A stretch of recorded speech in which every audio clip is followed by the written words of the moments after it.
خطاب اور ملا نصرالدین۔ دوستو، آپ نے ملا نصرالدین کے بارے میں تو سنا ہی ہوگا۔ وہ انتہائی زیرک اور آن دی اسپاٹ ڈیسیشن میکنگ کی بہترین صلاحیت رکھتے تھے۔ آج کی کہانی اور واقعے سے آپ کو اندازہ ہو جائے گا کہ کسی مشکل سے اپنے آپ کو نکالنے کے لیے آپ کو حوصلہ مند اور بروقت فیصلہ لینے والا ہونا بہت ضروری ہے۔ واقعہ یوں ہے کہ ایک دفعہ ملا نصرالدین کو لوگوں نے گھیر لیا اور خطاب اور کچھ بات کرنے کی درخواست کی۔ ملا نصرالدین کا یا تو موڈ نہ تھا یا خطاب میں کمزور ثابت ہوئے کہ کہا، نہیں بھائیو، مجھے چھوڑ دو۔ لیکن لوگ ایسے تھے کہ انہوں نے چھوڑنے پر بالکل بھی رضامندی کا اظہار نہیں کیا۔ خیر، بادل نخواستہ وہ خطاب کے لیے کھڑے ہوئے تو لوگوں سے کہا کہ لوگو، کیا آپ جانتے ہیں کہ میں کیا کہنے والا ہوں؟ سب لوگوں نے یک زبان ہو کر کہا کہ نہیں، ہمیں کیسے معلوم ہو کہ آپ کیا کہنے والے ہیں؟ یہ سننا ہی تھا کہ وہ کہنے لگے کہ جاؤ، ایسے لوگوں سے میں بات بھی نہیں کرنا چاہتا کہ جو یہ بھی نہ جانتے ہوں کہ میں کیا کہنے والا ہوں۔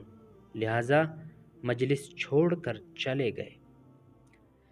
یہ دیکھ کر لوگ انتہائی حیرت زدہ ہو گئے اور ایک دوسرے کو دیکھنے لگے کہ یہ کیا ہوا، یہ تو چھوٹ گئے۔ خیر، اب انہوں نے مشورہ کیا کہ پھر کبھی چانس ملے گا تو جانے نہیں دیں گے۔ اب بہت عرصے بعد ایک بار پھر ملا نصرالدین کسی جگہ نظر آ گئے تو لوگوں نے پھر گھیر لیا اور زبردستی جا کر سامنے بٹھا دیا۔ اب کی بار لوگوں نے پہلے سے مشورہ کیا تھا کہ اگر ملا نصرالدین پوچھے گا کہ کیا آپ لوگ جانتے ہیں کہ میں اب کیا کہنے والا ہوں، تو ہم کہیں گے کہ جی ہاں، ہم جانتے ہیں کہ آپ کیا کہنے والے ہیں۔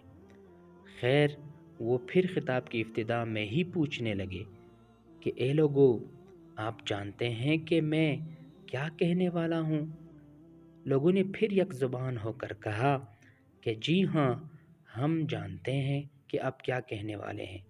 تو ملا نصرالدین یہ کہتے ہوئے واپس جانے لگے کہ جب آپ لوگوں کو پہلے سے پتہ ہے کہ میں کیا کہنے والا ہوں تو میرا وقت کیوں ضائع کرتے ہو؟ لہٰذا یہ کہہ کر پھر روانہ ہو گئے۔ اب لوگ ششدر رہ گئے۔ بھائی، یہ کیسا بندہ ہے؟ یہ تو ہر دفعہ کچھ نہ کچھ بہانہ کر کے ہمیں چھوڑ جاتے ہیں۔ اب ایک دفعہ پھر لوگوں نے آپس میں مشورہ کیا کہ بس ایک اور دفعہ اسے ہاتھ آنے دیں، ہم انہیں ہرگز جانے کا موقع نہیں دیں گے۔ کئی عرصے کے بعد ایک دفعہ پھر ایک دن وہ لوگوں کو نظر آئے۔ اب کیا تھا، لوگوں نے پھر انہیں گھیر لیا اور کہا کہ آپ پھر ہم سے بات کریں۔ خیر، ملا نصرالدین مجبور ہو کر پھر خطاب کے لیے کھڑے ہو گئے اور سوچنے لگے کہ اب کی بار کیسے جان چھڑاؤں گا۔ پھر یکدم وہ فیصلہ کر کے مطمئن ہو گئے۔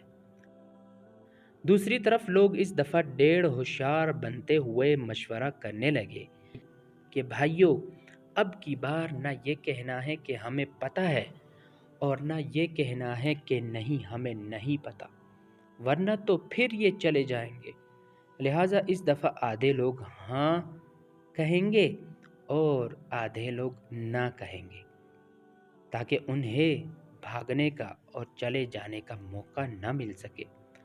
خیر، ملا نصرالدین ابتدا کرتے ہوئے حسب توقع پھر پوچھنے لگے کہ لوگو، کیا آپ جانتے ہیں کہ میں کیا کہنے والا ہوں؟ اس دفعہ آدھے لوگوں نے تو پلان کے مطابق کہا کہ ہم جانتے ہیں جو آپ کہنا چاہ رہے ہیں، اور آدھے لوگوں نے کہا کہ نہیں، ہم نہیں جانتے کہ آپ کیا کہنا چاہ رہے ہیں۔ اب ملا نصرالدین نے فوراً کہا کہ جو لوگ جانتے ہیں وہ ہاتھ کھڑا کریں۔ تو آدھے لوگوں نے ہاتھ کھڑے کیے۔ تو ملا نصرالدین یہ کہتے ہوئے پھر واپس ہوئے کہ بس جو آدھے لوگ جاننے والے ہیں وہ آدھے نہ جاننے والوں کو بتا دیں، لہٰذا میں چلا۔